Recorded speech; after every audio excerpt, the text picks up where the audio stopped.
ఇతని దగ్గర ఉన్న రైఫిల్ ని అక్కడ ఉన్న ఒక సూట్ కేస్ ని కాల్చుతాడు. వెంటనే అక్కడున్న సోల్జర్ అందులో నుంచి లీక్ అయ్యే బయోలాజికల్ గ్యాస్ ని బయటికి వదలకుండా అతని మూతితో స్టక్ చేస్తాడు. అంటే సింపుల్ గా ఆ గ్యాస్ అనేది బయటికి రాకుండా అతని నోటితో ఆపేస్తాడు.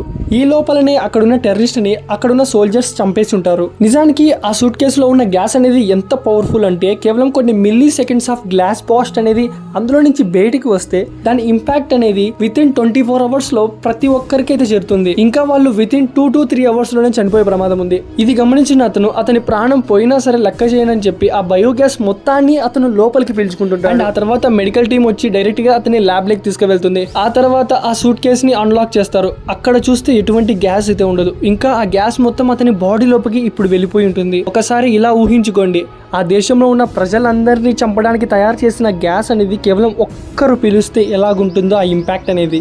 గ్యాస్ పీల్చిన తర్వాత అతను మాత్రం చనిపోడు. అతనికి కొన్ని విచిత్రమైన సూపర్ పవర్స్ అయితే వస్తాయి. ఒకవేళ మీకు మూవీ నేమ్ కావాలనుకుంటే మర్చిపోకుండా కామెంట్ చేయండి. అంత ఓపిక లేదనుకుంటే జస్ట్ వీడియోకి లైక్ చేయండి, ఆటోమేటిక్ గా మూవీ నేమ్ అన్లాక్ అయిపోతుంది. అండ్ ఇలాంటి విచిత్రమైన మూవీస్ కోసం మర్చిపోకుండా సబ్స్క్రైబ్ చేసుకొని పక్కన బెల్ ఐకాన్ అయితే ఆల్ లో పెట్టుకోండి.